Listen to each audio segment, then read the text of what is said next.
travers la planète tout entière, l'Église catholique universelle a célébré l'Assomption de la Sainte Vierge Marie ce 13 août 2023. À Lubumbashi, cette solennité a coïncidé avec la clôture du tout premier centenaire de la cathédrale Saint-Pierre et Paul. Confiants dans leur foi catholique, les couples Katumbi étaient encore présents comme au jour de l'ouverture.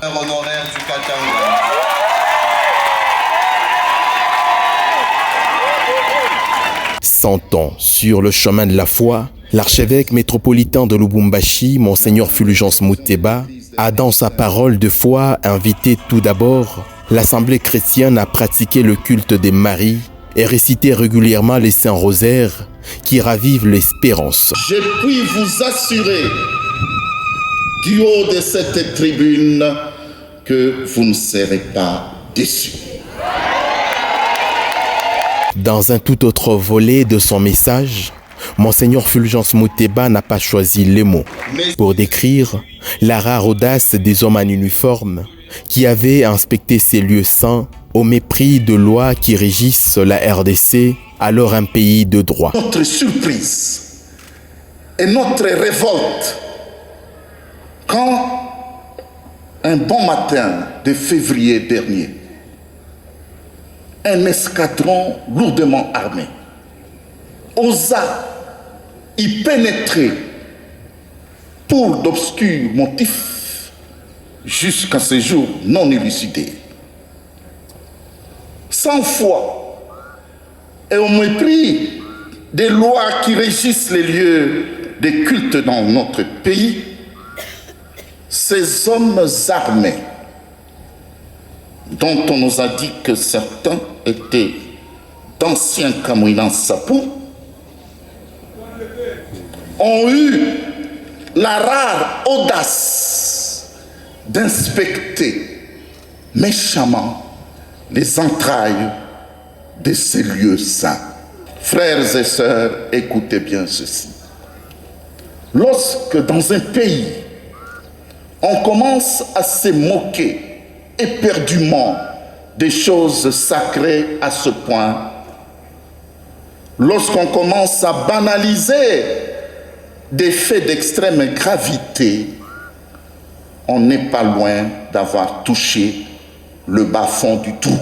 Je réitère avec fermeté ma demande d'une enquête indépendante sur cette incursion impromptue et inopportune d'hommes armés dans cet édifice religieux.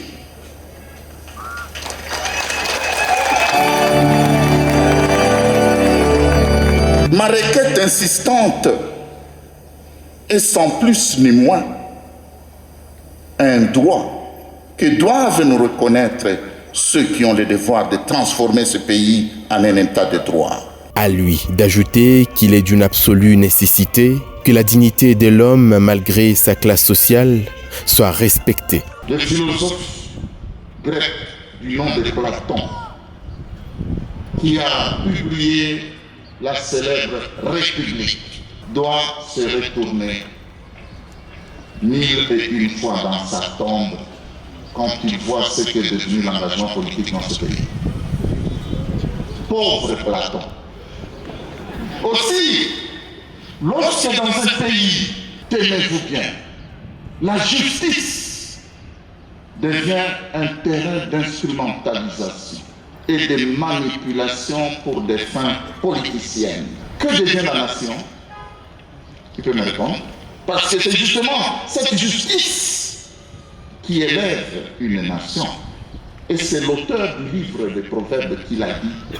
Il y a des millions, sinon des milliards d'années. Quand dans une société, les valeurs démocratiques, les libertés fondamentales, le respect des textes et des lois de la République sont frappés de relativisme ou sont violés quotidiennement sans aucun état d'âme, que devient l'art de gouverner la cité? Quand on emprisonne et on va jusqu'à commettre des assassinats crapuleux, non pas des ennemis qui tentent de prendre une partie de notre pays, et vous savez où ils sont, mais assassinat des adversaires politiques et des citoyens innocents qu'on met dans des sacs. Et ça pour des fins électoralistes, parce qu'avant, la ferveur des élections, on ne voyait pas ça. Comment peut-on alors définir la noblesse de l'engagement politique? Quand on s'empare des ressources du peuple, des deniers publics au profit de soi, comment peut-on définir le service qu'on doit rendre au peuple, ce peuple qui en est le propriétaire attitré? Des questions qui m'est taraudent de l'esprit. À la lumière de « Je suis un homme de Jeune Kabanga ». Au peuple congolais, d'ici et d'ailleurs, dont nous représentons tous un petit échantillon, le « Je suis un homme de Jeune Kabanga » nous lance également des questions. On retiendra qu'un peuple qui ne sait pas s'indigner quand tout va mal dans la société, ce peuple donc doit s'interroger et automatiquement il doit cesser de se plaindre. Quand je dis s'indigner, c'est dans le sens du français Jean-Luc Mélenchon, que vous connaissez bien, grande gueule éloquente. En effet, cela ne signifie pas nécessairement qu'il faut passer à la casse, qu'il faut troubler l'ordre public, qu'il faut violer les lois de la République. Mais non, s'indigner, ça signifie savoir dire non quand il faut dire non, savoir dire oui quand il faut dire oui, par obéissance à l'enseignement du Christ qui dit que votre oui soit oui, que votre non soit non. Jacques, chapitre 5, verset 12. Où sont passées vos valeurs humanistes qu'on vante tant en philosophie africaine, en socio-anthropologie africaine? Qui vous oblige d'opter pour une culture d'enfermement ethnique? Perdez le temps dans cet enfermement.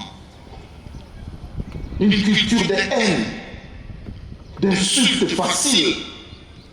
On dit, oh, il y a les mouches de Poutine, les papillons de Hitler, qui traitent les autres de culture d'insultes faciles. Qui vous oblige d'adopter ça? Une culture de résignation, de mensonges et de manipulations, de vols et de viols, que sais-je encore. Qui vous oblige de salir votre vie en jetant des bouteilles en plastique et des papiers plastiques partout? Et de ne pas obéir aux ordres justes des autorités établies pour le bien de tous. Si, face à des situations insupportables, sur le plan humain, sur le plan de la dignité humaine, nous entendons les chrétiens murmurer, par exemple, ce qui suit. Ah, si c'était au temps de Monseigneur Benkin, ou au temps de Monseigneur Kabanga, ou encore au temps de Monseigneur Tafunga, l'Église aurait certainement réagi ou aurait haussé le ton.